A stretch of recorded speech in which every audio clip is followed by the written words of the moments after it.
Magandang araw po sa inyong lahat. Bali sa nakarang video ko po ay pinakita ko po sa inyo yung kung paano itanim yung bonsai material. Bali sa video ko ngayon na gagawin, papakita ko naman po yung next step na gagawin after maglabasan na yung mga shoots o yung mga bagong sanga doon sa material, bonsai material na tinanim natin.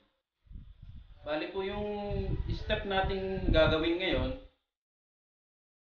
ay yung tinatawag na branch selection.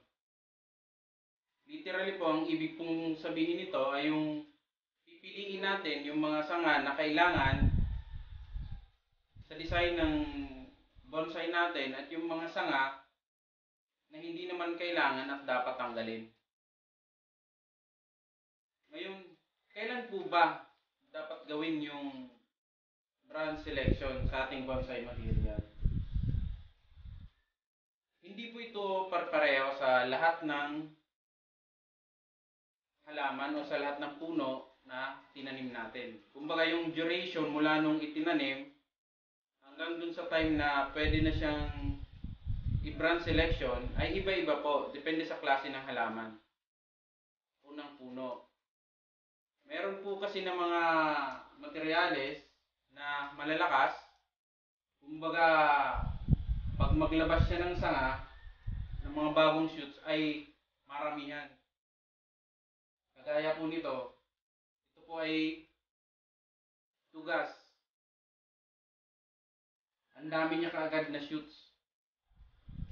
Meron namang mga ibang bonsai material na mga ilang taon yung kailangan mong hintayin, 1 to 2 years, kasi medyo sila mahina magbigay ng sanga. So sa mga malalakas po na puno, kagaya nito, siguro mga 4 to 3 to 5 months, pwede na nating pilian ng sanga. Ngayon, bakit po ba kailangan gawin yung branch selection? Bakit po ito mahalaga sa ating gagawing bonsai? Unang-una po, ang purpose po nito ay para yung sustansya na inaabsorb ng puno natin ay mapunta na lang doon sa mga sanga na kailangan sa future design ng ating bonsai. At hindi na makihati pa yung mga sanga na hindi naman kailangan at aalisin din naman. Sa gayon po, mas mabilis na lalaki po yung mga sanga na talagang kailangan natin. Ngayon naman po, ano po ba yung mga guidelines sa paggawa ng branch selection? Meron po tayong mga basic na rules na susundan kung alin yung mga dapat tanggalin at kung alin yung mga dapat itira na mga sanga. So nakadepende pa rin naman po yun sa kung anong itsura ng materyales natin, kung ano yung style na iniisip natin gawin doon sa bonsai material natin. Kagaya po nito, medyo may pagka-clamp siya at parang sumo din siya. So yung ibang mga rule na babanggitin ko ay posibleng hindi applicable dito. So unang-una po, kailangan natin tanggalin yung mga sanga na tumubo dito sa malapit sa base ng ating puno.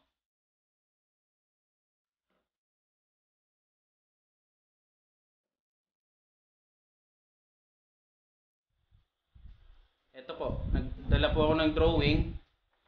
Gumawa po ako ng drawing para ma-visualize nyo maigi.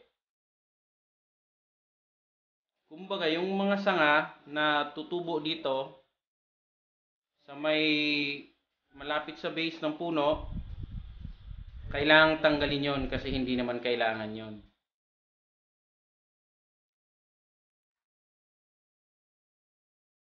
Mamaya, tatanggalin natin ito.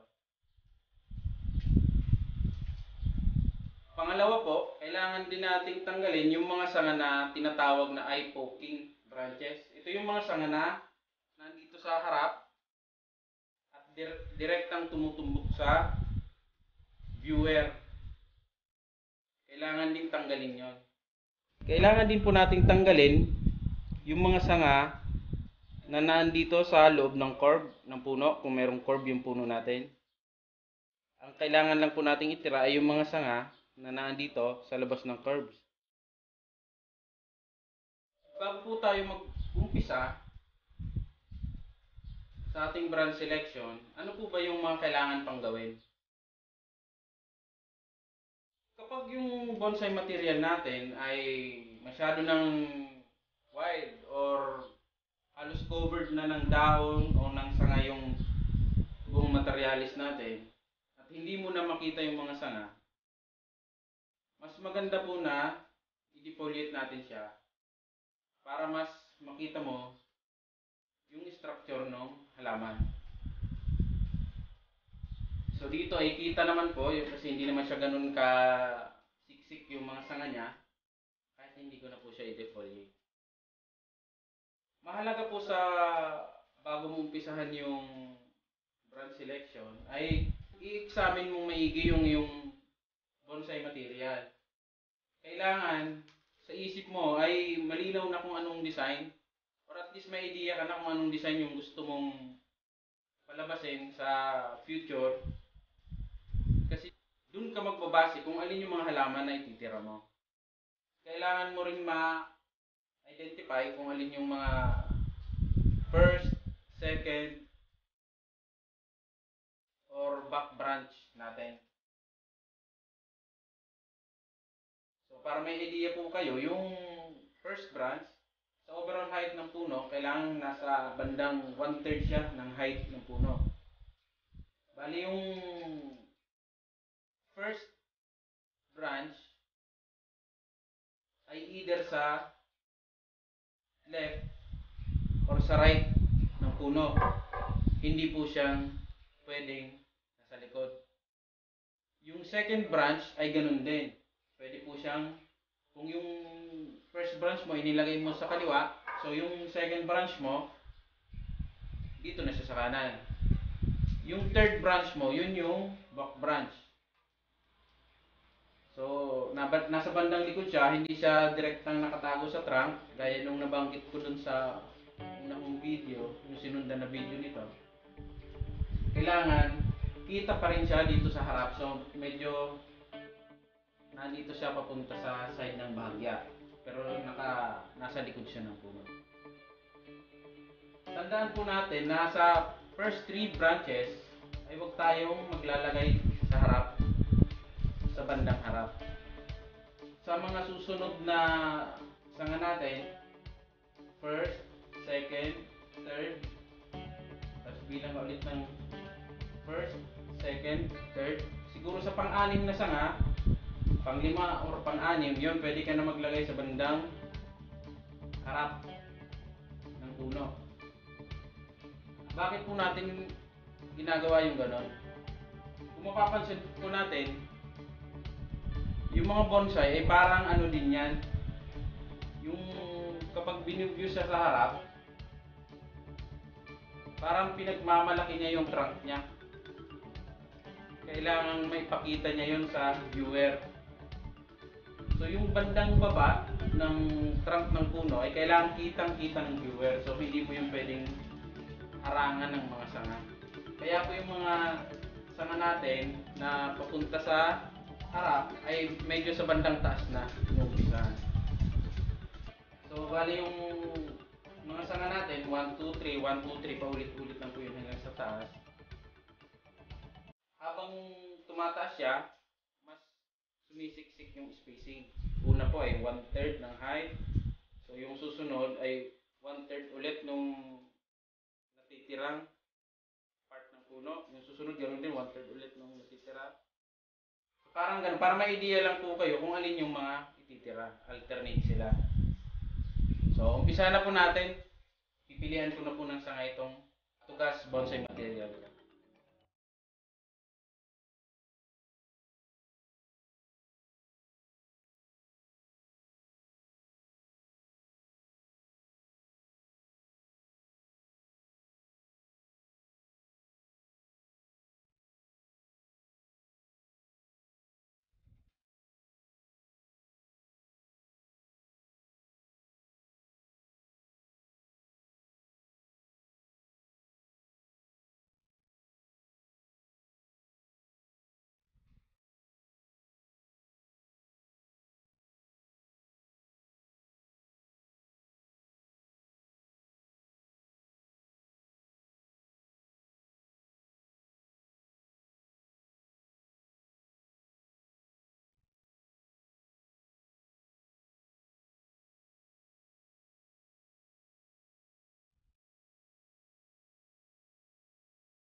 So